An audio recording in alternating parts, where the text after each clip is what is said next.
Olá, amigas, amigos do Centro Espírita Lar João Batista. Um lugar que efetivamente eu posso chamar de minha casa. Eu sou Ivan César e eu vim atender a um convite que me foi feito para, mais uma vez, fazer esse trabalho das palestras virtuais. E nesta ocasião, uma data que é especial por dois motivos. Hoje, dia 18 de abril de 2021, nós estamos comemorando mais um aniversário de o lançamento do Livro dos Espíritos, 18 de abril de 1857. Portanto, se a minha matemática, se a minha calculadora mental não estiver danificada, são 164 anos da doutrina espírita entre nós. Portanto, por si só, já é sim uma data muito especial para todos nós espíritas, que efetivamente a partir dessa data, a partir de 18 de abril de 1857, podemos nos encontrar conosco e nos reunirmos para a troca de experiências com a finalidade única de progresso de todos nós. E se a gente voltar 2 dias, dia 16 de abril, é uma data que se comemora um outro aniversário, né? Uma outra lembrança, o aniversário do Centro Espírita Lar João Batista, 16 de abril, de 1980. Sei porque, inclusive, é o mesmo ano em que eu nasci. O Lar João Batista é 7 meses e 2 dias mais velho que eu. E é uma casa, vocês me perdoem tomar esses minutos iniciais para esse relato pessoal, mas é uma casa que eu chamo de minha, porque foi onde eu bati a porta lá no ano de 2004, quando passava por momentos de dificuldades maiores na minha vida, e eu vi uma orientação de uma médica e de uma psicóloga dizendo assim: olha, eu acho que você deveria buscar uma religião e você será certamente ajudado por esses novos princípios. Por que elas fizeram a sugestão de eu procurar uma religião? Porque até aquele instante eu não era adepto de religião nenhuma, respeito todas as expressões, mas nunca me vi dentro de uma expressão religiosa. E aí, quando a coisa ficou mais apertada, depois de já ter ouvido esse conselho, essa orientação, por algum motivo eu fui levado àquele prédio de fachada verde musgo, com os portões brancos e com uma porta que naquela época era uma porta de alumínio, como é hoje, mas hoje um alumínio diferente do que era antes. E eu bati sem fazer a menor ideia do que era que eu estava indo fazer ali, apenas uma placa na porta, Centro Espírita Lar João Batista, não sabia se estava aberto, se estava fechado, se tinha gente, se não tinha, o que era aquilo, nunca tinha ouvido falar em espiritismo, não fazia a menor ideia de quem era Kardec. Mas bati lá naquela porta e aí abre uma senhora, Celina. Abriu a porta, me perguntou se eu estava procurando por alguém e eu lembro de ter dito a ela: não sei. Ao fundo estava Angélica, que veio na minha direção, vendo aquele rosto desconhecido. E aí me pergunta: o que te trouxe aqui? Eu repeti a resposta.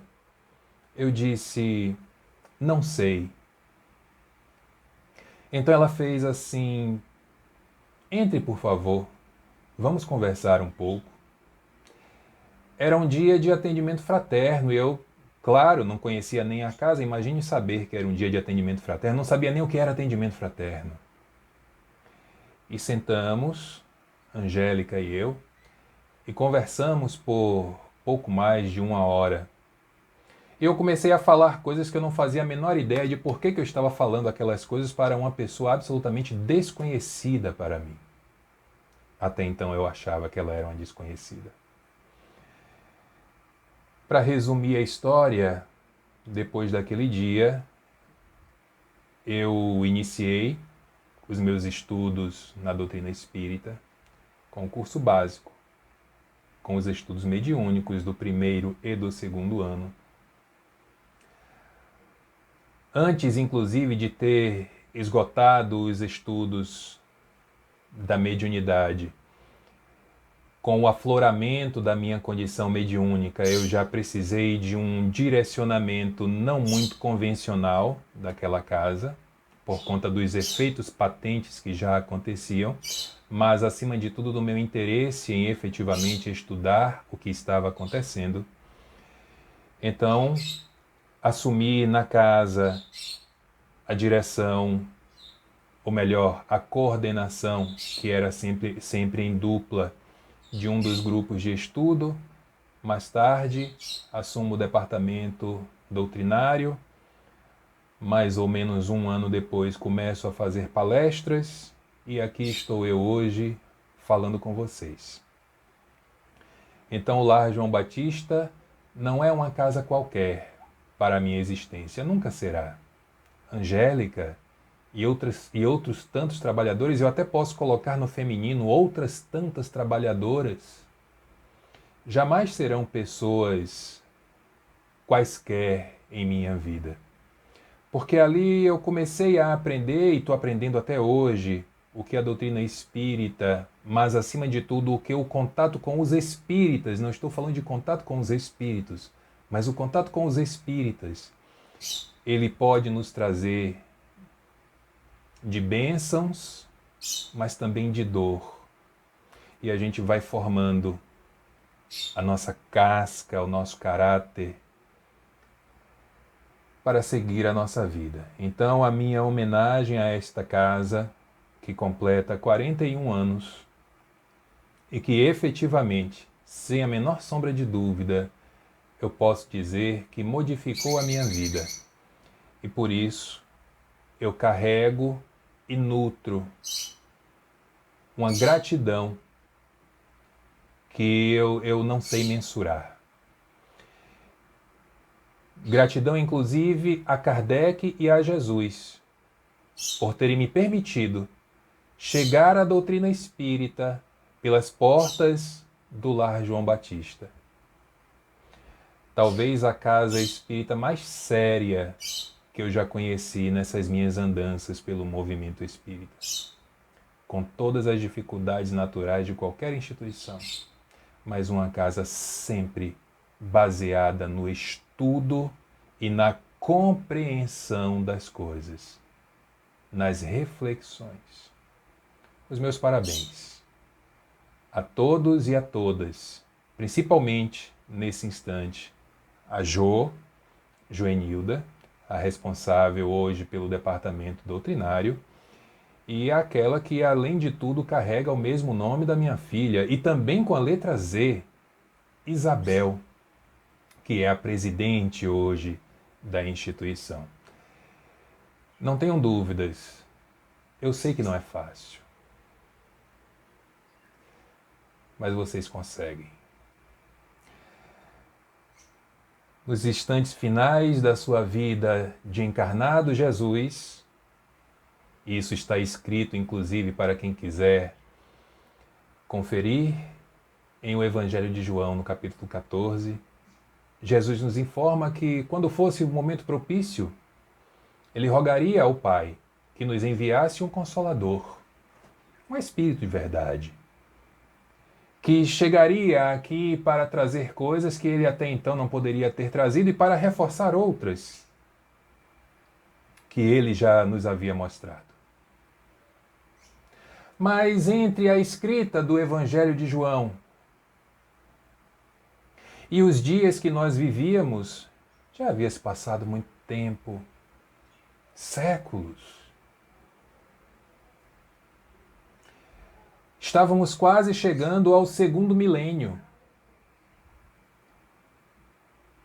e ainda não havíamos identificado o que seria esse tal Consolador prometido, como ele se apresentaria, que homem é esse?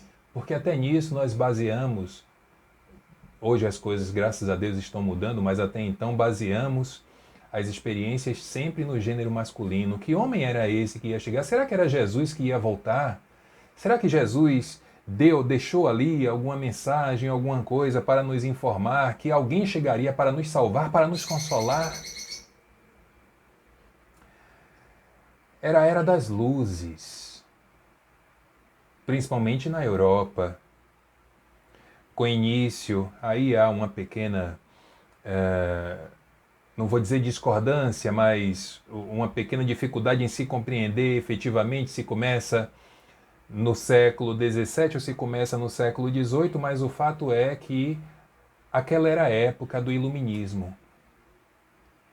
Um movimento filosófico de grandes mentes europeias, baseado principalmente na racionalização das nossas vidas, na racionalidade.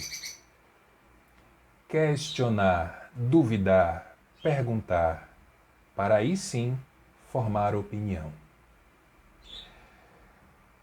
Um filósofo alemão, talvez até o maior nome do iluminismo, o nome mais importante, junto com Rousseau, Descartes, Adam Smith, Immanuel Kant, ele declara em um texto que o iluminismo ele representava a saída dos seres humanos de uma tutelagem imposta por eles mesmos, né? E os tutelados eram aqueles que perdiam a capacidade de decidir as suas próprias vidas sem o auxílio, sem a opinião de uma pessoa externa.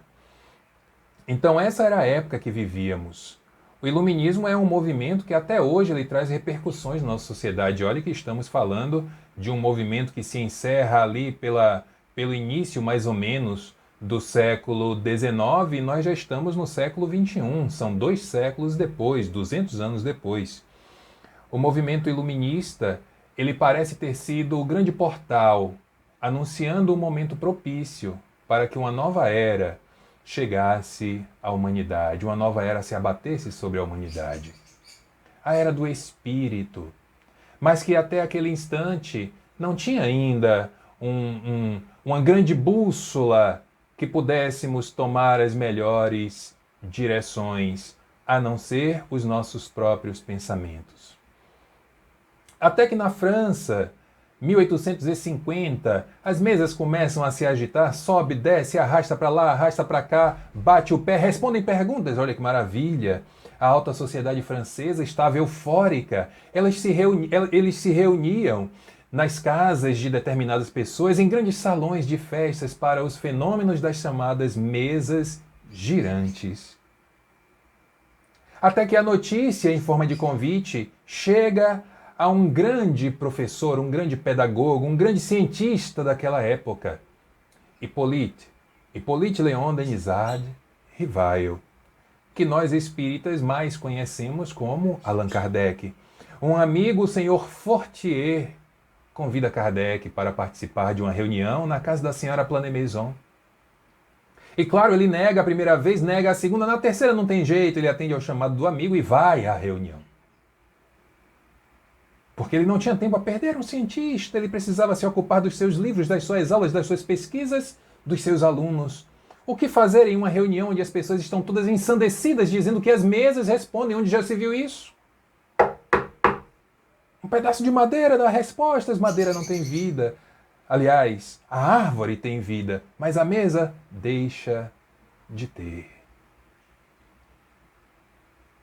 Quando em contato com todo aquele fenômeno, em uma noite, dizem, de terça-feira do mês de março do ano de 1855, na casa da senhora de Planney-Maison, na rua Grange Batelier, em Paris, o professor lyonês, nascido na cidade de Lyon, em 1804, dá de cara com o fenômeno mais impressionante da sua vida, palavras dele, e resolve pesquisar, adotar um método, uma metodologia toda diferente daquela que até então as pessoas se utilizavam. As mesas deixaram de flutuar, de bater, não tinha mais necessidade. Agora, descoberta a causa, porque se havia uma resposta inteligente, precisava também ter uma causa inteligente, e essa causa eram os espíritos. Hippolyte adapta o método de comunicação e ao invés de pancadas, agora era um pequeno cesto adaptado a um lápis, amarrado a um lápis que ficava sobre um pedaço de papel ou até uma ardósia. E as palavras iam sendo escritas. Mais tarde, o progresso chega, o progresso mediúnico, se podemos dizer assim. E o lápis abandona o cesto e o barbante, e ele é entregue diretamente nas mãos das médiuns, jovens moças. A própria senhora de Plane-Maison, que já era uma senhora, mas principalmente Caroline e Julie Baudin, 8 e 10 anos. Irmãs Dufour, 14 anos. Ruth Jafé, 18 anos. E outros tantos nomes que tomaram do lápis, mas emprestaram os seus braços para que os espíritos pudessem escrever. Até que em 18 de abril de 1857, a obra magna do Espiritismo, da doutrina espírita, é lançada na França. O Livro dos Espíritos.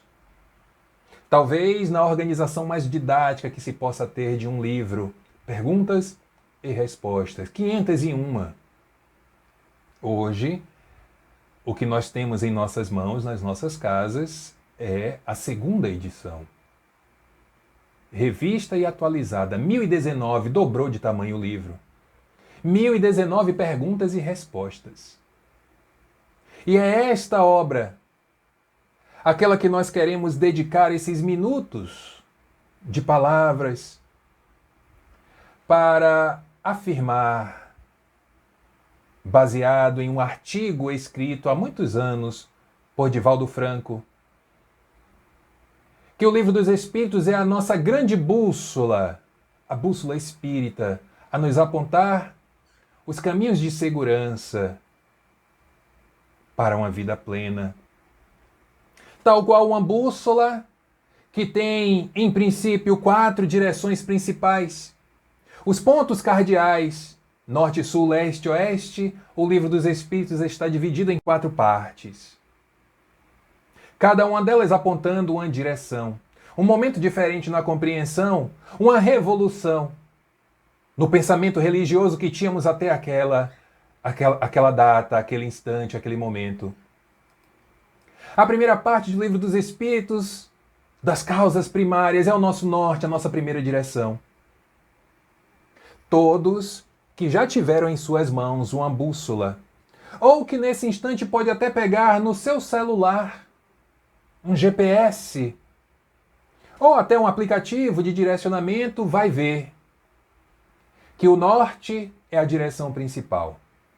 Se você encontra o norte, você encontra qualquer outra direção. Reparem como nos seus aplicativos de localização não tem a opção marcar o norte e ele fica com uma setinha vermelha. Se você imanta um pedaço de metal e coloca em um recipiente com água, aquele metal energizado, aquele pequeno fio de metal energizado, ele vai apontar para o norte, o polo magnético da Terra. O norte, em O Livro dos Espíritos, são as causas primárias. Deus. A primeira grande revolução espírita, porque até então perguntava-se aflitivamente, ansiosamente, perdidamente, quem é Deus?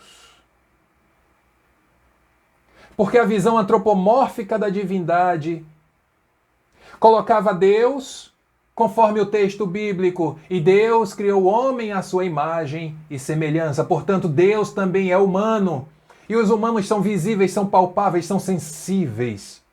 Mas cadê esse Deus que eu não consigo enxergar? Kardec, então, com a sua habilidade absolutamente fantástica, ele retira uma pequena letra da pergunta principal, quem? E ele pergunta, que? Que é Deus?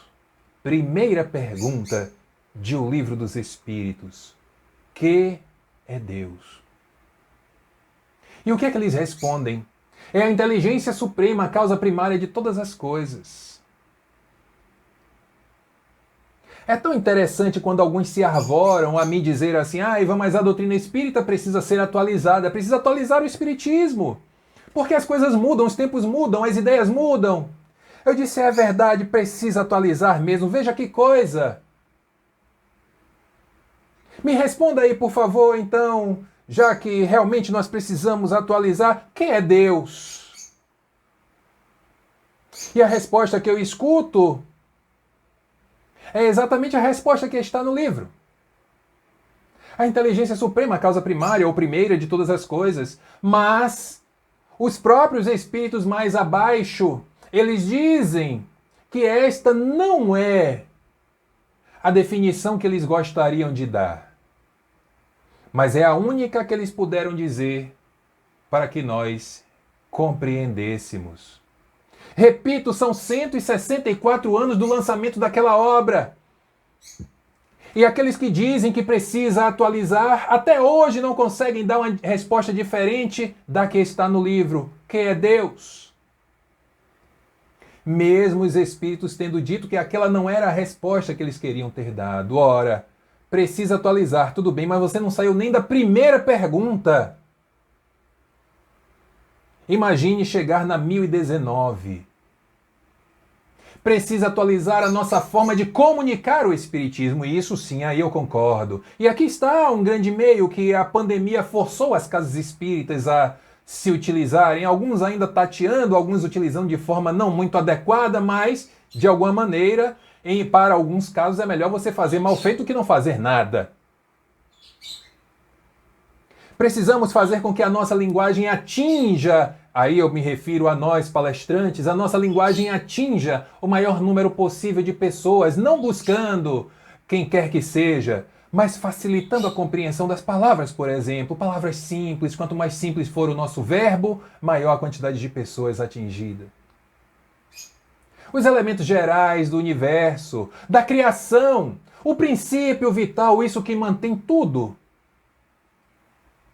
O fluido cósmico universal, que é um conceito até hoje, eu não vou nem dizer mal compreendido, é um conceito não compreendido pela esmagadora maioria dos espíritas. Porque aqui entre nós, me permitam a crítica, muitos espíritas, muitos expoentes espíritas estão transformando as palestras, a divulgação da doutrina espírita em projetos pura e simplesmente superficiais de autoajuda. Se você não entende a base, dificilmente você entenderá o topo. E a base são os conceitos científicos. Desbravada a primeira parte, a primeira etapa do Livro dos Espíritos, a primeira direção já é conhecida, o norte. A partir daí, nós só vamos nos perder se quisermos. Mas a bússola, ela não é feita de uma direção só. Há outras 3. Então vamos à direção oposta, 180 graus, e chegamos ao sul. A parte segunda do Livro dos Espíritos. Ora, e que parte é essa? É do mundo espírita, ou do mundo dos espíritos. A primeira parte, desculpem, para não esquecer de dizer, o nosso norte, ele dá origem, a quem não sabe, à obra A Gênese. Porque nunca esqueçam que das 5 obras da codificação espírita, as 4 que são após o Livro dos Espíritos, elas partem dele. O Livro dos Médiuns, o Evangelho segundo o Espiritismo, o Céu e o Inferno e a Gênese. Todos esses 4 livros são derivados de O Livro dos Espíritos. Por isso, a obra primaz. Então, voltando à segunda direção, ao sul, na nossa parte segunda, dos espíritos. Quem são os espíritos? São os seres inteligentes da criação.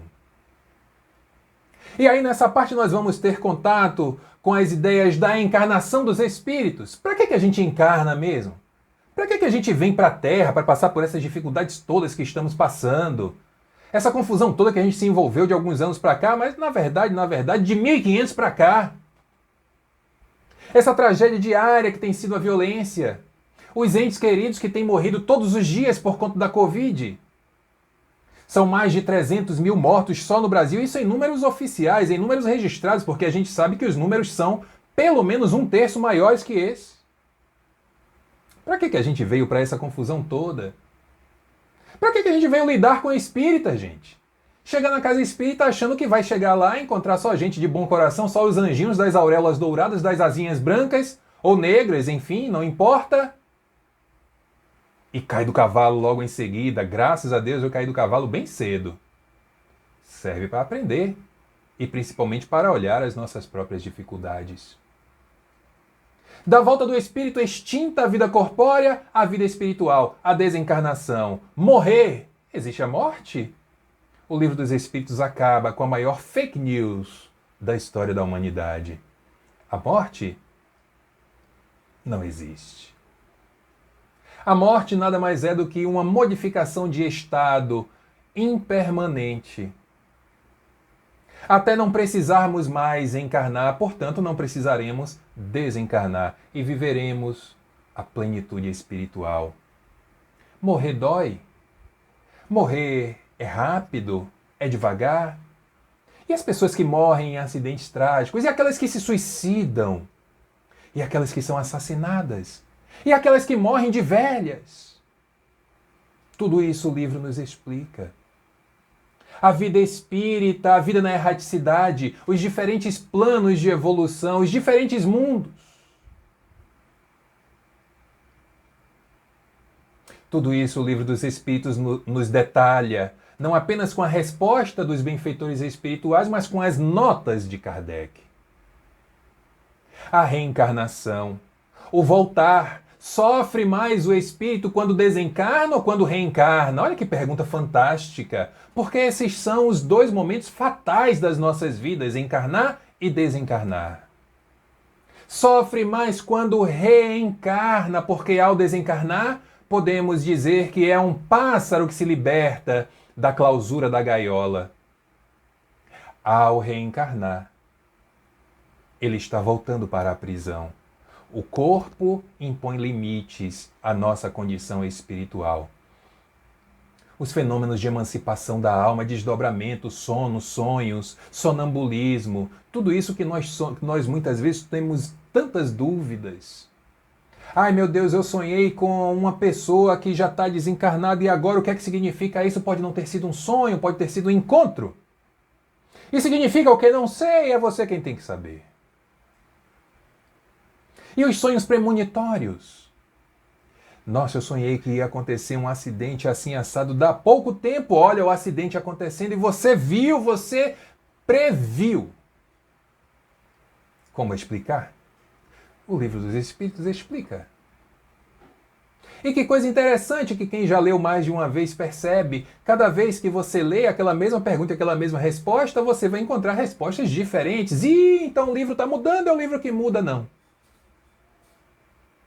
A nossa compreensão muda. A nossa vida muda. A intervenção dos espíritos no mundo corpóreo. Essa, inclusive, é uma pergunta e uma resposta que perturba muita gente. É tão engraçado quando eu vejo o espírita dizer assim, eu morro de medo de espírito. Misericórdia. Então o que é que está fazendo? Na doutrina espírita era melhor ser, se é que a gente pode dizer isso em alguma ocasião, era melhor ser materialista, pensar que morreu e acabou. Pergunta 459. Podem os espíritos interferir nas nossas vidas? Não apenas podem, como de imediato. São eles que nos dirigem. Olha que resposta, gente. Os espíritos não só interferem, como nos dão direções. Aí eu pergunto, quem são os espíritos que nós andamos permitindo que nos dirijam? A quem entregamos o nosso volante? As ocupações e missões dos espíritos, os espíritos benfeitores, os espíritos familiares, os espíritos pseudo-sábios, os espíritos errantes, esses espíritos, todas essas qualificações todas de espíritos que temos por aí. A escala espírita, a partir da questão 101.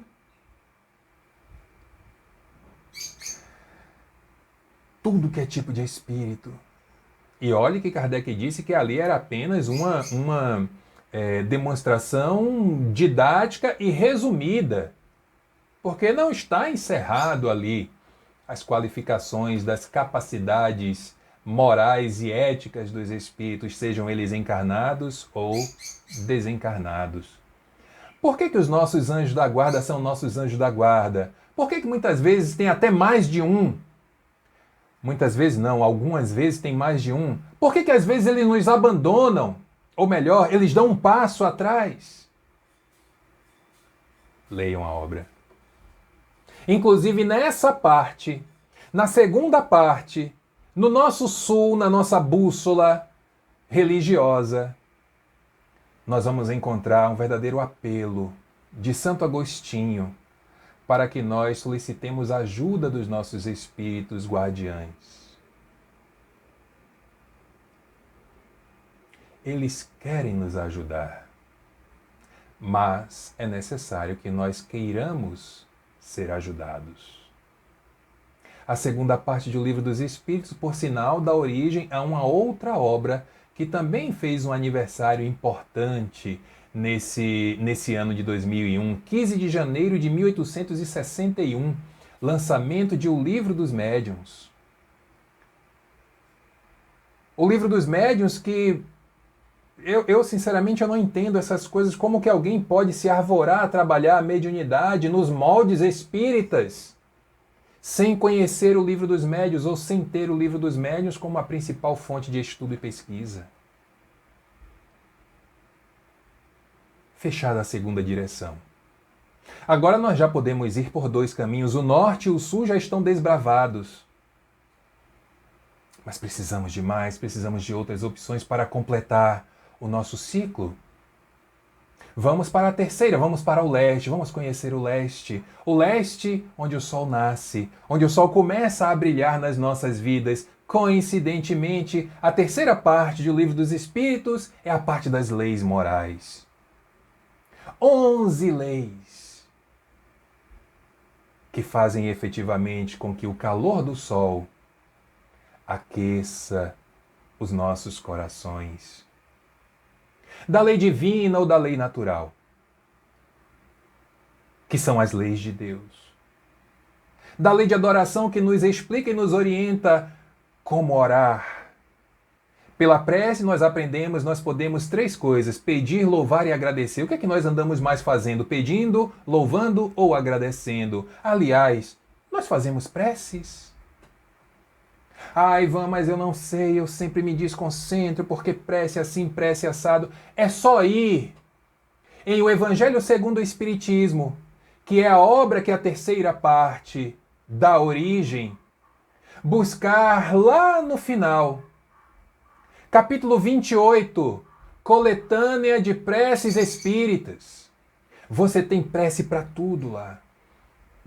Então, se você não tem a criatividade e, acima de tudo, o coração aberto para falar com Deus, porque é isso que é a prece, vá em O Evangelho e leia a prece que deseja. Com dedicação, com concentração, mas, acima de tudo, com o coração. É na lei de adoração que nós vamos aprender qual a prece mais agradável a Deus. É aquela que é toda rebuscada com palavras bonitas, aquelas preces enormes que parecem palestras.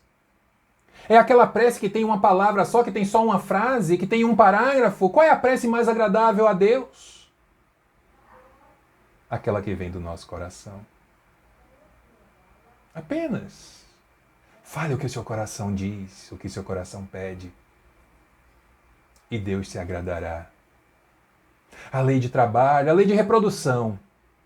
A lei de reprodução dignificando o sexo como o único meio, o único meio de reencarnação na Terra. Sexo não é pecado, nunca foi. Pecado é algumas utilizações que alguns fazem do sexo, cometendo crimes, abusos e toda sorte de questões absolutamente fora de qualquer moral social. Imagine da moral do Cristo. a responsabilidade dos pais, a responsabilidade dos filhos, da criação. Tudo isso na lei de reprodução. A lei de conservação, a lei de destruição, a lei de sociedade.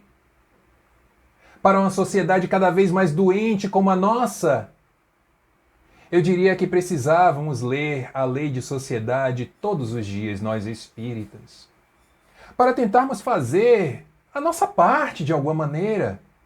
É muito fácil deixar apenas e tão somente, embora a responsabilidade maior seja assim deles, mas deixar apenas nas mãos dos entes públicos e políticos, nós já vimos que não dá certo. Porque a sociedade é composta, é constituída de grupos sociais. Grupos sociais que são compostos de cidadãos e cidadãs. Que tem como primeiro núcleo e núcleo primaz a família. Se a família está doente, a sociedade também estará doente. É nossa parte. A lei de progresso. Eu juro a vocês que eu até evitei falar isso, mas é mais forte que eu. Gente, pelo amor de Deus, a doutrina espírita é uma doutrina progressista. Tudo progride. E a doutrina espírita não escapa disso. Vocês querem uma prova? Eu fiz essa pesquisa.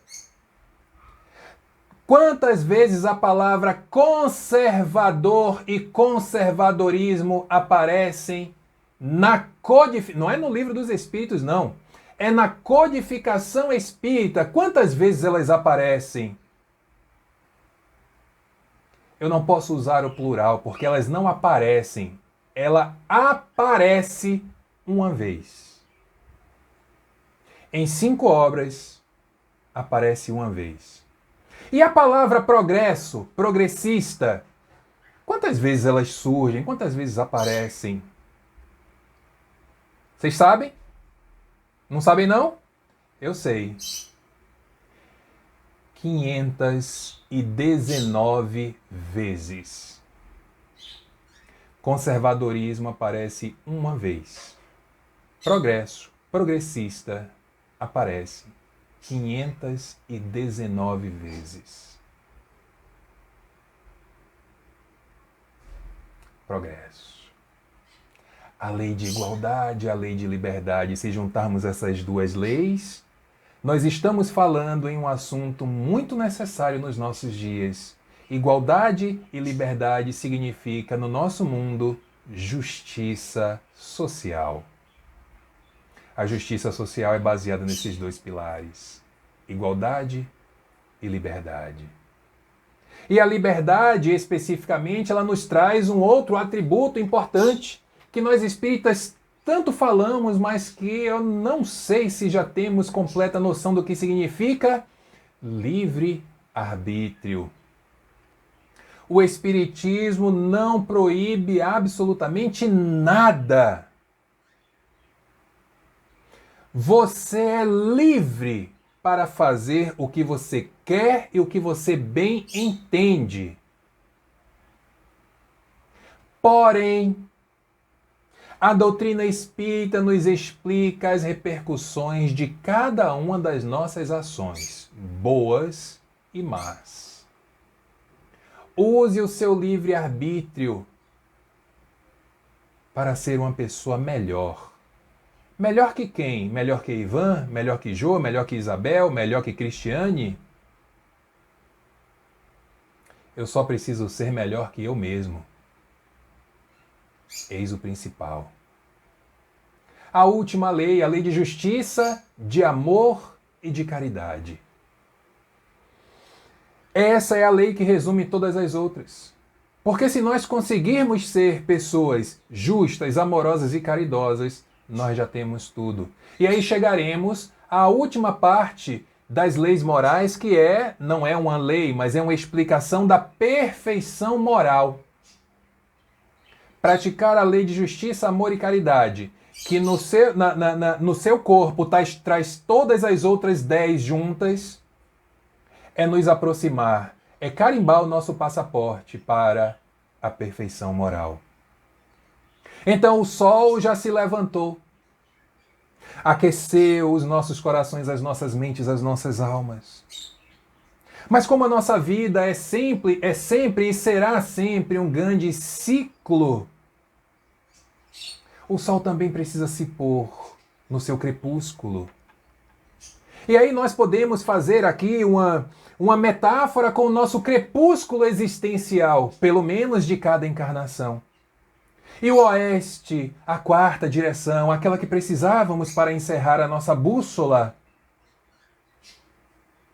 ela é a quarta parte de O Livro dos Espíritos, das esperanças e das consolações.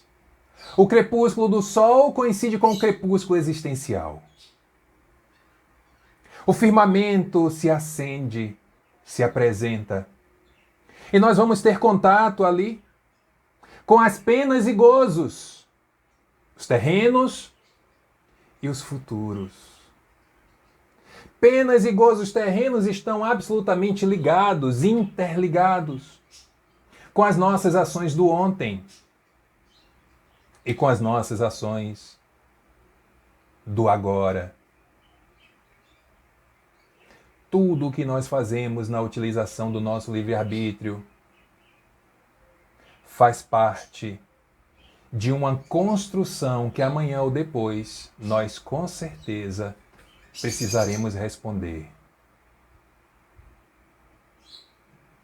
O que temos feito das nossas vidas?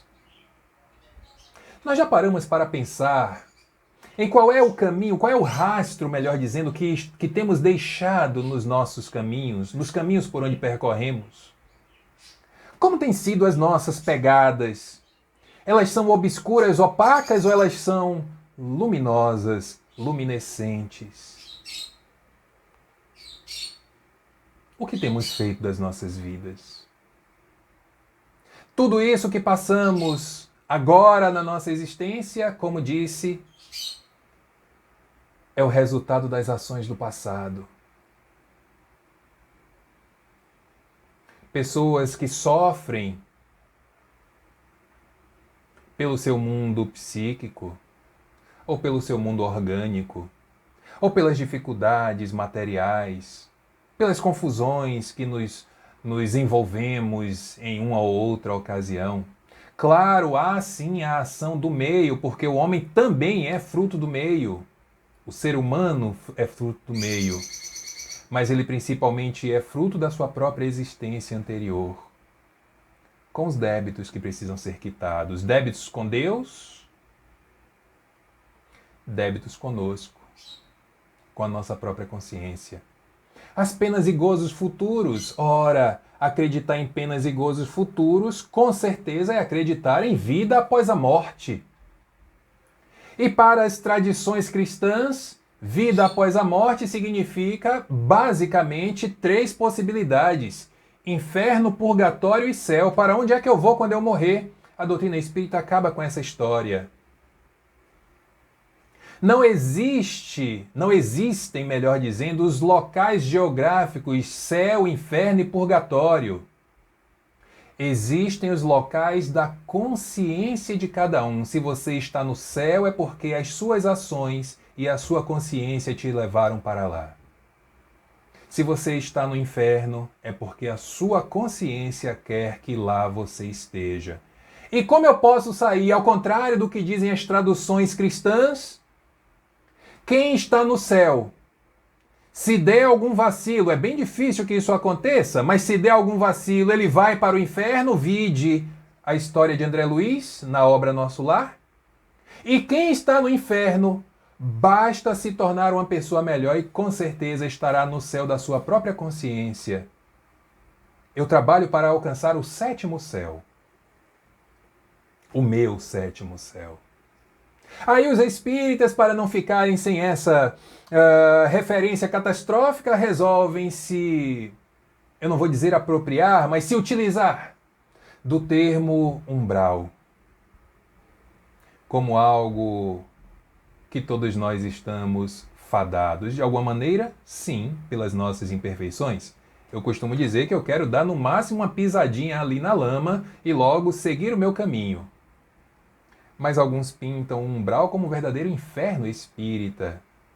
E como já disse, são apenas estados de consciência. A terceira parte do Livro dos Espíritos que eu não falei, ela dá origem ao Evangelho segundo o Espiritismo. E a quarta, que eu acabei de falar, ao céu e o inferno, que é uma obra fantástica.